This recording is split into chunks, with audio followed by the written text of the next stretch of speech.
যে জেলাটিতে এসে উপস্থিত হয়েছি, এই জেলার একটা অদ্ভুত নাম আছে।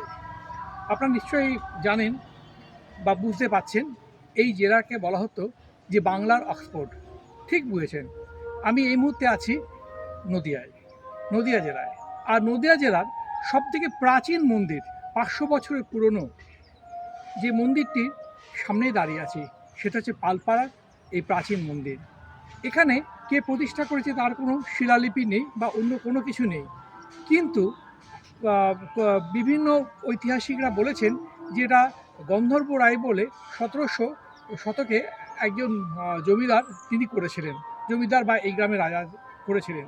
এই পালপাড়া নদিয়া জেলার সামনেই চাকদা। এই পালপাড়ার মধ্যে কিন্তু একটা সময় খুব বুদ্ধিশু পণ্ডিত মানুষেরা বাস করত। আর এই যে বললাম যে বাংলার অক্সফোর্ড নদিয়া জেলায় কেন জেলা বলা হয় জানেন? এই জেলাতেই চৈতন্য মহাপ্রভু জন্মগ্রহণ করেছিলেন। এই জেলাতেই লালন ফকির জন্মেছিলেন। এই জেলাতে কৃত্তিবাস ওঝা জন্মেছিলেন। এই জেলাতেই দ্বিজেন্দ্রলাল রায় জন্মেছিলেন এবং স্বামী নিগমানন্দ এই জেলারই মানুষ ছিলেন। আর এই যে মন্দিরটা দেখছেন, 500 বছরের পুরনো মন্দির। এই মন্দিরে আজকে তো অনেক কিছু অবলুপ্তি হয়ে গেছে, আগামী দিন হয়তো আর কিছু থাকবে না। তবু দেখুন মন্দিরের সামনের দিকটা দেখুন, এই যে যেটুকু অবশিষ্ট অংশ রয়েছে সেই সেইটুকুর মধ্যে কিন্তু দেখাচ্ছে যে রাম রাবণের যুদ্ধ দেখা যাচ্ছে, সম্পূর্ণ টেরাকোটা। আমরা জানি যে বাঁকুড়ার বিষ্ণুপুর টেরাকোটা মন্দির বিখ্যাত, কিন্তু বাঁকুড়া বিষ্ণুপুর ছাড়াও আমাদের এই যে নদিয়া জেলা তো জেলার যে একটা টেরাকোটার যে মন্দির, ইটের যে মন্দির, লাল মৃত্তিকা ইট পুড়িয়ে যে মন্দির, সেটা কিন্তু আমাদের পালপাড়ার নদিয়া জেলার মধ্যে সবথেকে প্রাচীন মন্দির।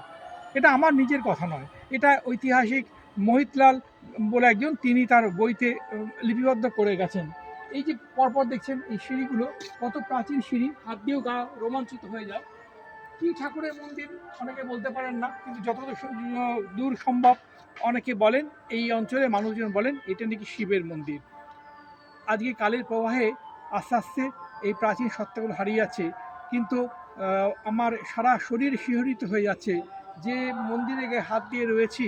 সেই জেলা পালপাড়া, এখানে কত জ্ঞানীগুণী মানুষের, সম্পন্ন মানুষের বসবাস ছিল একটা সময়ে, এবং বসবাস ছিল বলেই তো যা তারা শিক্ষা দীক্ষা সংস্কৃতি এগিয়েছিল, ধর্মের দিক দিয়ে তারা এগিয়েছিল, এবং সুস্থভাবে মানুষকে বেঁচে থাকার জন্য তারা এই ধরনের একটা অদ্ভুত নির্মাণ করেছেন। আগামী দিনে এই নির্মাণগুলোই আমাদের মহামূল্যবান সম্পদ হয়ে আমাদেরকে চলার পথে অনুপ্রেরণা দিয়ে যাবে। নমস্কার, আমি দমদম থেকে এসেছি, দক্ষিণ দমদম বেরিয়াপাড়ায় নিবাস, ডক্টর কল্যাণ পাল বলছি।